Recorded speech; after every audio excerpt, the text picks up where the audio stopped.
Hey guys, how's it going? Hope you're doing well. My name is Crown, and today I'm going to read you some very interesting stories that I hope that you're gonna love. And now, without further ado, let's go!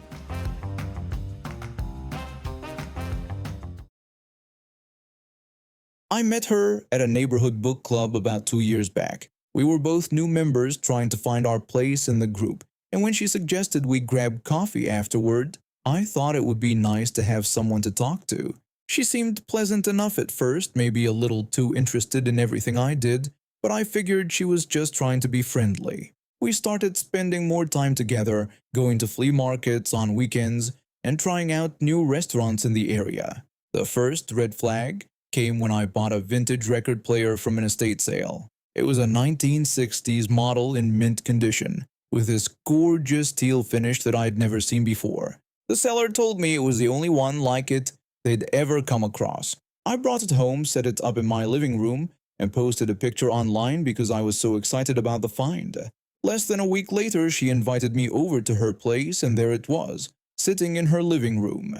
The exact same record player, same teal finish, same model. When I asked where she got it, she said she'd been hunting for one just like it for ages, and finally found it at an antique shop 2 towns over. Something about her answer didn't sit right with me, but I didn't want to accuse her of anything. After that, the pattern became impossible to ignore. I ordered new curtains for my bedroom in this specific mustard yellow fabric from a small online retailer. 2 weeks later, her bedroom had the same curtains. I bought a hand-woven basket from a craft fair to use as a blanket holder. She showed up with an identical one the next month. When I painted my front door a custom mixed shade of deep blue, she had her door painted the same color within weeks. Every time I mentioned it, she had a ready explanation. She'd been planning to paint her door that color anyway. She'd been looking for mustard curtains forever. The basket was just a happy coincidence. It was always just luck that we had such similar taste. Then I got pregnant. My husband and I had been hoping for this for almost a year, and when the test came back positive, we were absolutely overjoyed. I shared the news with my close friends over dinner one evening, and everyone was genuinely excited for us. She was there too, congratulating me and saying how wonderful it was. Less than a month later, she announced she was also pregnant. Our due dates were only about 10 days apart. At first, I tried to see the positive side. Maybe it would actually be nice to have someone going through the same experience at the same time. Our kids could potentially grow up together. I pushed away the nagging feeling that this was just another instance of her copying me. But then the baby purchases started, and it reached a whole new level. I ordered a crib made from sustainable bamboo from a company that specializes in eco-friendly furniture. She ordered the same one before mine even shipped. I chose a pale mint green for the nursery after spending weeks looking at paint samples. Her nursery ended up the exact same shade. I bought a handmade quilt from a woman who sells at the farmer's market, featuring these beautiful embroidered animals. She tracked down the same seller and bought an identical quilt. Every single thing I purchased for the baby, she duplicated within days.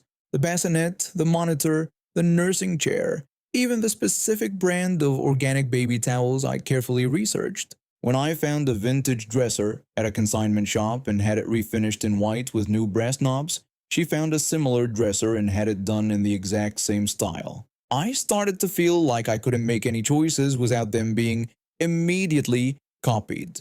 This was supposed to be a special time, preparing for our first child, creating a space that felt uniquely ours. Instead, every decision I made felt like it was being watched and replicated. I stopped sharing baby-related posts on social media. I stopped bringing up purchases in conversation. But somehow she always found out, whether through mutual friends or by directly asking me what I'd bought recently. The final straw came when the topic of baby names came up. I was about 7.5 months along when we ran into each other at the library. She started asking what we were planning to name the baby. I told her we were still deciding between a few options. She kept pushing, wanting to know what those options were, saying she'd love to hear our ideas. I told her we wanted to keep it between my husband and me until the baby arrived. She brought it up again when we saw each other at a friend's house the following week. and again when she called me a few days after that, and again when we crossed paths at the grocery store. Every single time she asked about the names, and every single time I avoided giving her a real answer. Her constant questioning only made me more suspicious about her intentions. That's when I came up with a plan to test my theory. I spoke to our three closest mutual friends separately, telling each one in confidence that we'd finally made our decision. I made them swear not to tell anyone, especially not her. The name I gave them was Olivia. It was believable and classic, but it wasn't anywhere near our actual list. My husband and I were really considering Audrey, Hazel, or Nora. I sat back and waited to see what would happen. Sure enough, less than 3 days later, she posted in our group chat that she and her husband had finally chosen a name after much soul searching. They'd decided on Olivia, spelled with an A instead of an O. She wrote multiple paragraphs about how meaningful the name was to them and how they'd been considering it for their entire pregnancy. I felt my face get hot when I read her message. I took a screenshot and immediately sent it to my husband. He'd thought I was overreacting before, chalking it up to pregnancy hormones making me paranoid, but even he couldn't argue with what we were seeing. She'd fallen for it completely. She went into labor early, delivering her daughter about 2 weeks ahead of schedule. The baby was healthy, and she immediately flooded social media with photos. Every single post featured the name Olivia prominently. She had wooden blocks spelling it out in the nursery. She had a custom name banner hanging above the crib. She'd already ordered personalized onesies and bibs. I gave birth 6 days later to our beautiful daughter. We named her Audrey, the name that had been our favorite from the start. When I posted her birth announcement with her name clearly shown, I watched the responses carefully. Several of our mutual friends commented right away, and a few sent me private messages saying they finally understood what had been happening and couldn't believe her behavior. She couldn't say anything about it now. She'd already publicly committed to Olivia, shared it everywhere, probably already had it monogrammed on half her baby items. She couldn't accuse me of copying because she'd announced and used her name first. She was stuck with a name she'd only chosen because she thought I was using it, while I got to use the name we'd actually wanted all along.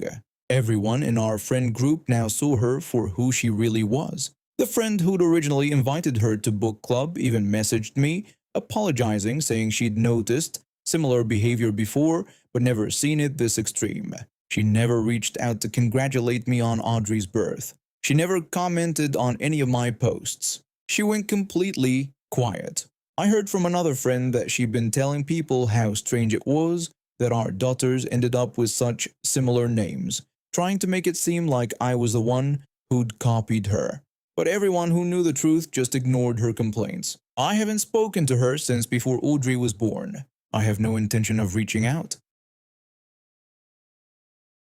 I met my best friend during our first semester of college. We clicked instantly over coffee that turned cold while we talked for 3 hours straight.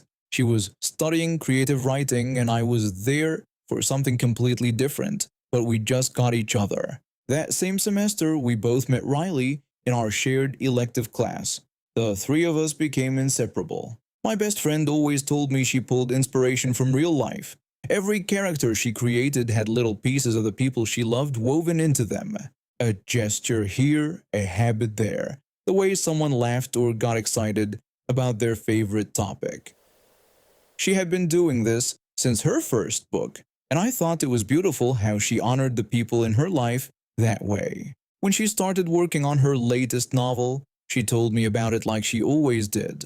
She explained that one of the main characters would be heavily based on me, my personality, my appearance, even some things that had happened to me over the years. There was also a love interest in the story who she was basing on Riley in the same way. She asked if I was okay with it, and I said yes without hesitation. It felt like an honor, honestly. We had this tradition where I got to read her third draft of everything she wrote. When I got to that part of the book, I saw what she meant. The character had my sense of humor and my anxious habits. She dressed like me and had a similar background, but she also made different choices than I would make. She existed in a completely different world, with completely different circumstances.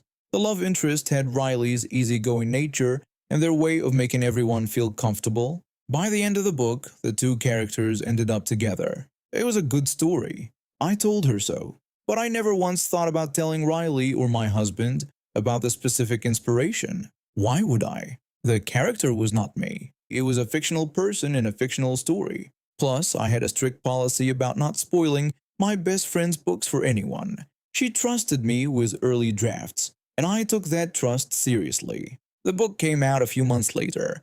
My best friend was thrilled with how well it was doing. I bought 5 copies and gave them to family members. My husband said he would read it eventually, but he had a stack of other books to get through first. Riley was not much of a reader at all, so I figured they probably would not pick it up. Life continued normally until we all ended up at another friend's house for a casual get-together. There were maybe 8 of us there, just hanging out and catching up. At some point, my best friend turned to Riley and asked if they had gotten around to reading the new book yet. Riley said they had finally finished it last week and thought it was good. My best friend seemed happy and asked what Riley thought of the ending. Riley said they were surprised when they realized the 2 main characters ended up together. They added that it felt kind of odd. Honestly, my husband looked up from his phone. He had been only half listening to the conversation. He asked what Riley meant by that. My best friend looked at me, then back at Riley and my husband. She explained that those characters were based on us. She said she thought everyone knew. The room got quiet. My husband stared at me and asked what she meant by the characters being based on me. My best friend said that the main character had a lot of my qualities and background. She said the love interest was based on Riley. She mentioned that she had told me about it when she was writing. Riley looked at me and asked if I had known about this. I said of course I knew because I had read the draft months ago. My husband asked why I had not thought to mention it to him. Riley echoed the same question, asking why I had not told them either. I felt myself getting defensive. This was turning into something bigger than it needed to be. I explained that I did not go around spilling details about her books. I said that was not my place. She trusted me with early drafts, and I respected that. My husband said this was not about spoilers. He said this was about me ending up with Riley in a published book that people were reading. I tried to say that it was not me. I said 2 fictional characters who were inspired by us ended up together. I insisted that was completely different. The character was not me. Riley said it still felt weird that I knew and did not give them a heads up. They added that they probably would not have cared, but finding out like this was uncomfortable. My best friend apologized. She said she genuinely thought it was obvious because she talked about pulling from real life all the time. My husband pointed out that she talked about it in general terms. He said she did not usually say exactly who inspired who. Riley agreed and said this was not like giving a side character their coffee order. They emphasized that this was a whole romance arc. I looked around at all of them. Everyone at the party was pretending not to listen but clearly absorbing every word. I told them that most readers would have no idea those characters were inspired by us unless they were the creepy stalker types who dissected every detail of an author's life. I reminded them it was fiction. It existed in its own world. My husband said that was not the point. Riley agreed and said it was more about feeling blindsided. They explained that there was this whole thing happening that involved them, and they were just left out of the loop. My best friend apologized again. She said she should have made sure everyone was on the same page. My husband said he just felt like he should have been told. He asked what would happen if someone we knew read it and made assumptions. I asked what assumptions he meant. I said anyone who knew us would know that Riley and I had never been together in any capacity. The 2 characters in a fantasy novel did not reflect our real lives. Riley said it was still weird though. The party moved on eventually, but the tension lingered. On the drive home, my husband barely spoke. When we got inside, he finally said he felt uncomfortable that I had kept something like that from him. I tried explaining again that it did not feel like something that needed to be shared because the characters were fictional. He said he understood my reasoning but still wished I had mentioned it. Riley texted me 2 days later saying they were not mad but felt caught off guard. They asked if I really did not think it was worth mentioning. I told them honestly that it never crossed my mind as something that needed to be announced. The book was fiction. The character was not me. The love interest was not them. It was a story. But sitting there looking at that text, I wondered if I had messed up, if I should have said something just to avoid this exact situation. I was 7 months pregnant when I started working in the main office of a printing company downtown. My job was data entry, answering phones, and filing paperwork. Nothing physically demanding, which was exactly what I needed at that stage of my pregnancy. The trouble started about 2 weeks into the job. My boss was one of those guys who seemed to think being in charge meant he could treat everyone beneath him like servants. He'd been there for 15 years and acted like he owned the place, even though he was just a department manager. Most people avoided him when possible, but as the newest employee, I didn't have that luxury. It was one morning when things first went wrong. I was at my desk updating client information in the system when my boss walked over with his arms crossed. He told me he needed me to move paper boxes from the supply room to the copy room. I pointed out that the warehouse guys usually handled supply transfers. He said they were busy and I wasn't, so I needed to get it done. I looked toward the supply room. Through the open door I could see stacks of copy paper boxes piled nearly to the ceiling. Each box contained 10 reams of A4 paper. I told him I was pregnant and wasn't supposed to lift heavy things.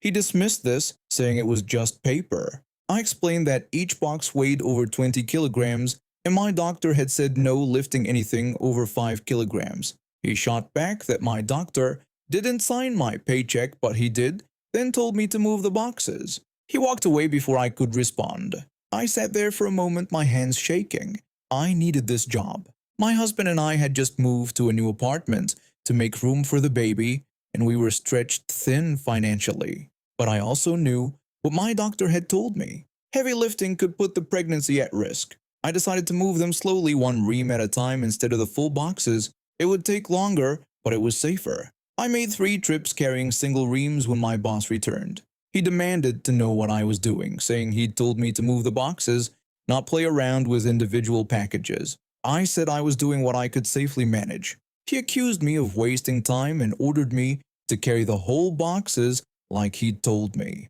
I repeated that I couldn't because it was too heavy. His face turned red. He said he was sick of people like me making excuses and that everyone else here did what they were told without whining about it. I said I wasn't making excuses and that I had a medical restriction. He said I should have thought about that before I got pregnant, then told me to either do my job or find another one. I felt tears stinging my eyes, but I refused to let them fall. A few co-workers had stopped working to watch, but nobody said anything. I took a deep breath and walked to the supply room. The boxes were stacked 4 high on wooden pallets. I tried to lift one from the top of a stack, but it was heavier than I expected. I got it about waist high before my arms started trembling. I tried to adjust my grip, but the box slipped. Reams of paper scattered across the floor with a crash that echoed through the office. Before I could react, I felt hands shove me hard from behind. I stumbled forward, barely catching myself on the edge of a filing cabinet. My boss called me a useless idiot and yelled about what I'd done. I turned around, my heart pounding. He was standing right behind me, his face twisted with anger. I said he pushed me. He said maybe if I wasn't so incompetent, I wouldn't need pushing, then told me to clean up the mess and do it right this time. That's when I heard footsteps behind him. Tom from accounting was walking toward us. He was a quiet guy who mostly kept to himself, but he'd always been friendly to me during my short time there. He asked my boss if he'd just pushed me. My boss told him to stay out of it because it didn't concern him. Tom said pushing a pregnant woman concerned him. My boss said I dropped company property because I was too lazy to do my job. Tom pointed out that I dropped it because my boss was making me lift things I medically couldn't lift. My boss said he didn't care what some doctor said, and that when he gave an order, it got followed. Tom moved closer, positioning himself between my boss and me. He told my boss to step back. My boss asked if Tom was going to do something about it. Tom said if my boss touched me again, then yeah, he would. My boss let out a harsh laugh and told Tom he was fired. He said to pack his desk and get out. Tom said my boss couldn't fire him. My boss said to watch him. My boss then made a mistake. He tried to shove Tom the same way he'd shoved me, but Tom was ready. The moment my boss's hands made contact, Tom's fist connected with his face. There was a sickening crunch, and my boss dropped to the floor, clutching his nose. Blood poured between his fingers. He yelled that Tom had broken his nose and was going to jail for this. Tom said that my boss had assaulted a pregnant employee and then tried to assault him, so he defended himself and me. By this point, half the office had gathered around. Sarah from HR was already on her phone, and I heard her telling someone to send police and an ambulance. My boss was still on the floor, making dramatic groaning sounds. The police arrived within 10 minutes. 2 officers took statements from everyone who'd witnessed what happened. Multiple co-workers confirmed that my boss had pushed me first and then attempted to push Tom. The security cameras in the hallway had caught most of it too. The ambulance took my boss to the hospital. The police said they'd be filing assault charges against him for pushing me. Tom wasn't arrested because it was clear self-defense.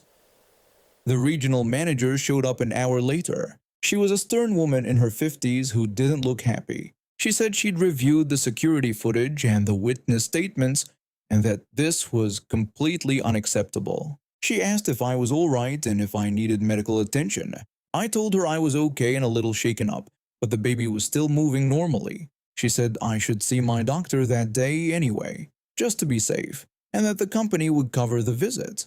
She also gave me the rest of the week off with pay. Then she addressed Tom.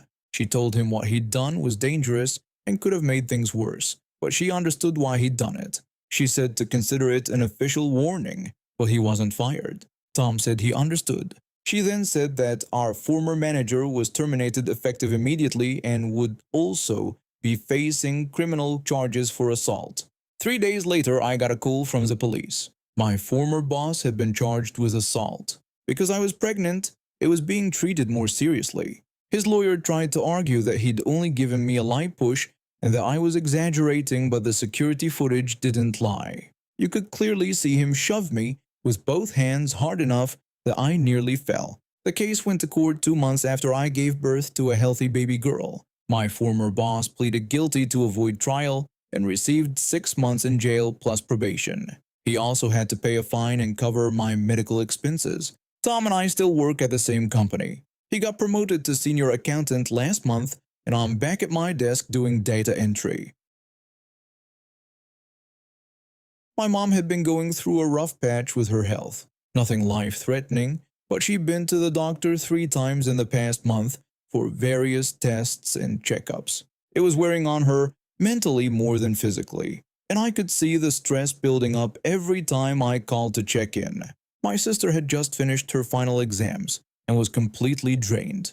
She'd been pulling late nights, studying, and barely sleeping, so when I suggested we all go out for coffee and cake, they both agreed immediately. We needed something low-key and relaxing, just the 3 of us spending time together, away from everything else. A co-worker of mine had been raving about this cafe downtown for weeks.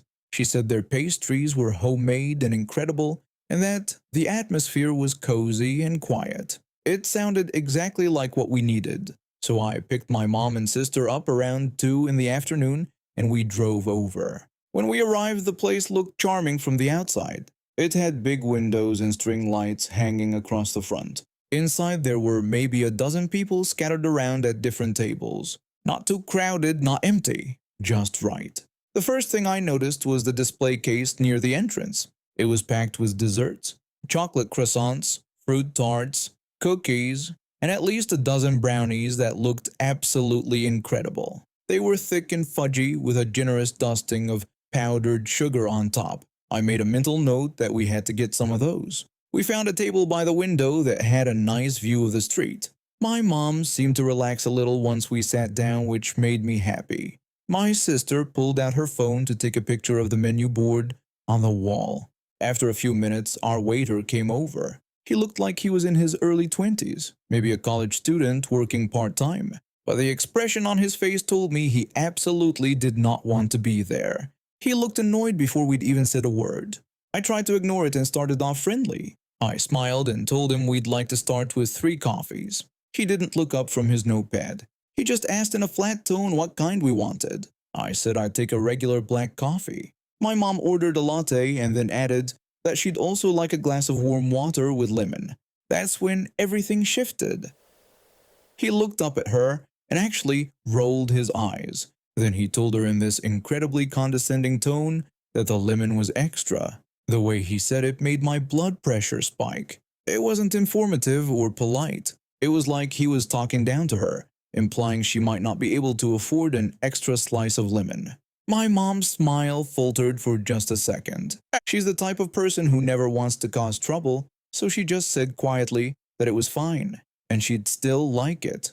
My sister ordered a cappuccino, and I could tell from her expression that she'd noticed his attitude too. Then we moved on to food. My sister scanned the menu and said she wanted one of the brownies. Without even pausing, he told her they were out. I blinked.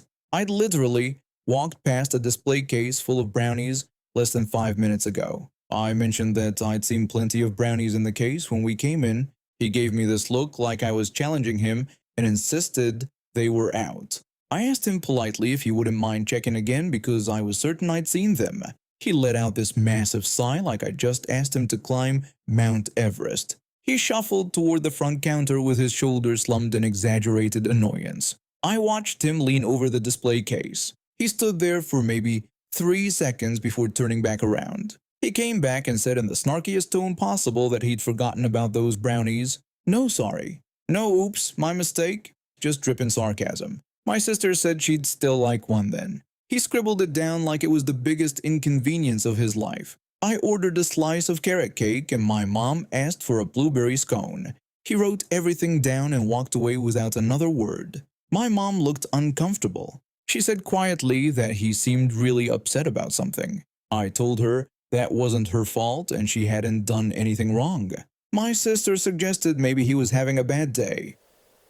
I said that's fine, everyone has bad days, but that doesn't give him the right to take it out on customers who are just trying to enjoy their afternoon.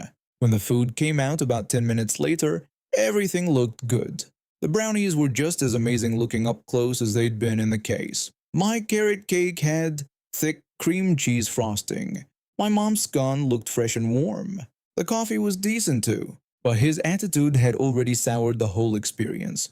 He dropped everything off without asking if we needed anything else. He didn't come back to check on us once. Not to ask how the food was, not to offer refills, nothing. When my mom finished her water and wanted more, she had to flag down a different server who looked confused but brought her a fresh glass anyway. We tried to enjoy ourselves despite everything.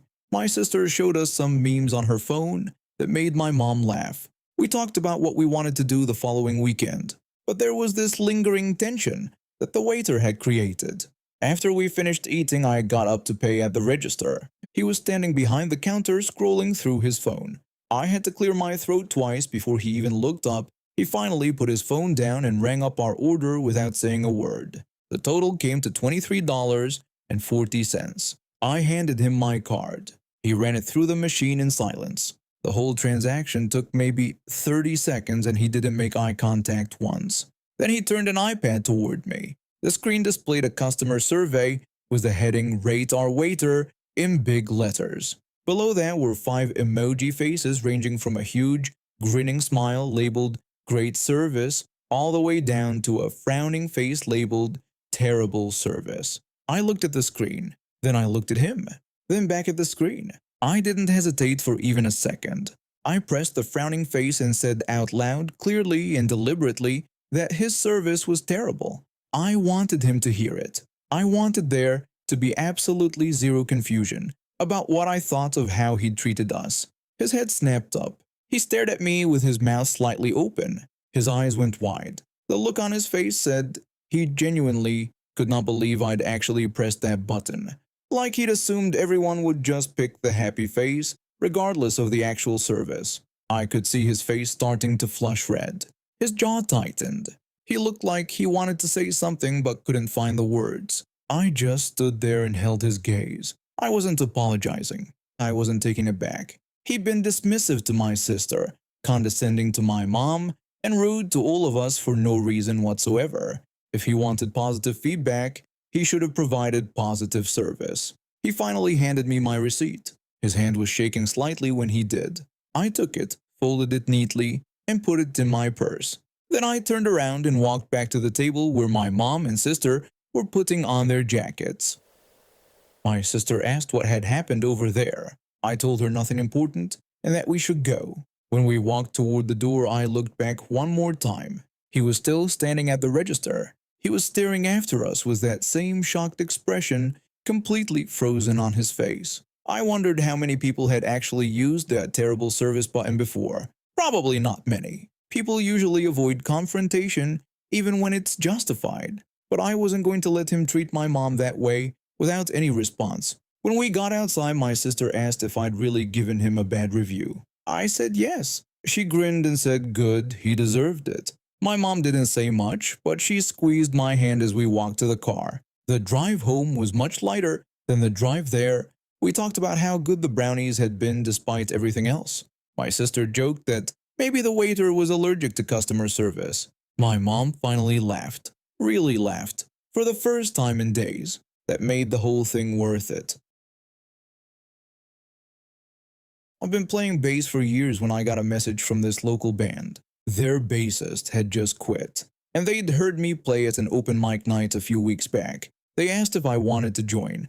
I showed up to their first practice, and honestly, they were mediocre at best. The guitarist couldn't stay in time, the drummer had no dynamics, and the lead singer was pitchy on half the songs. But they seemed passionate, and I figured maybe I could help tighten things up. The first few months were normal enough. We practiced twice a week, played a couple small shows, posted the occasional photo online, nothing special. Then their manager showed up to practice one night with this whole speech about building a brand.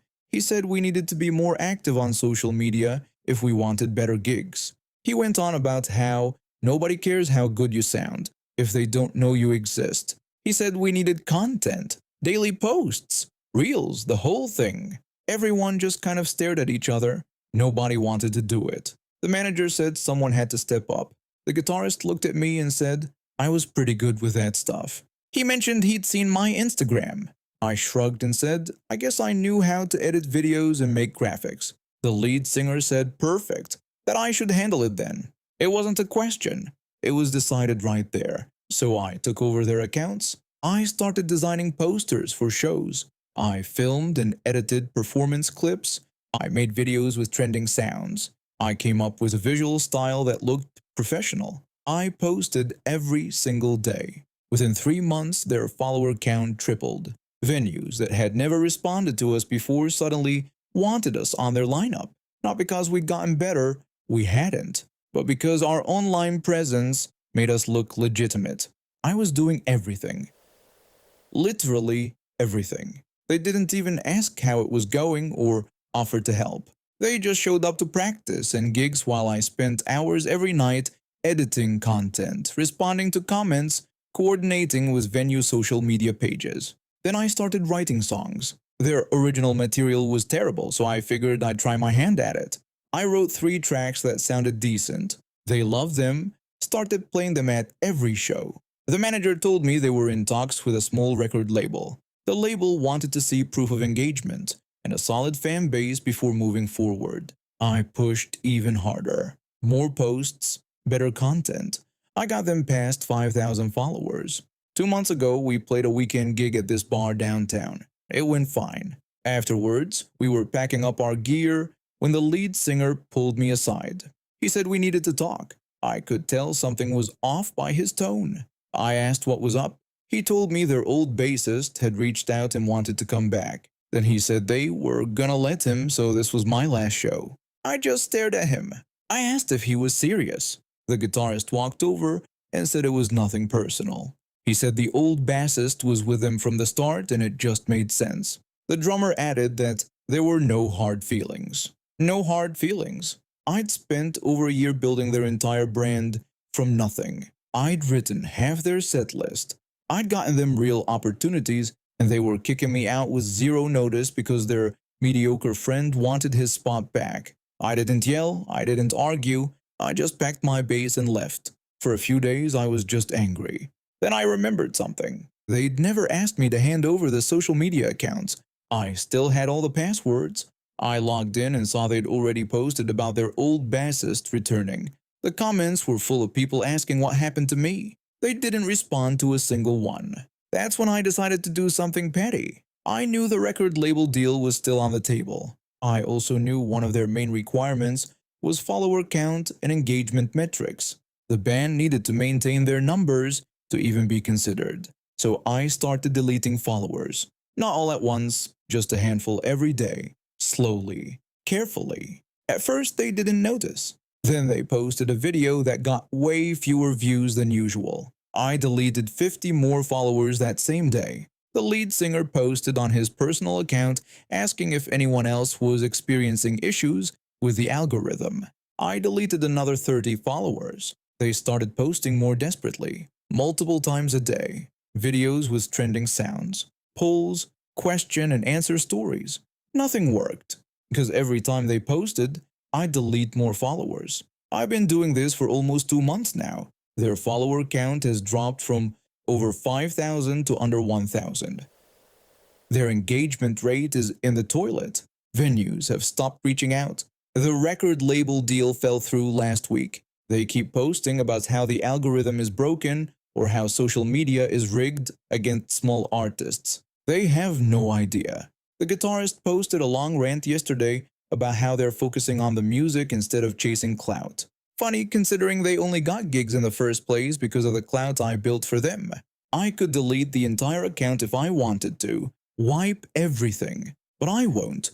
I'm still trying to network in this city, and I don't need a reputation for being that kind of person. But watching them slowly lose everything I built for them, watching them scramble and fail and blame anything except themselves, that's been satisfying enough. They still play my songs at shows, by the way. And now we have reached the end of today's stories. Thank you for watching, and see you next time.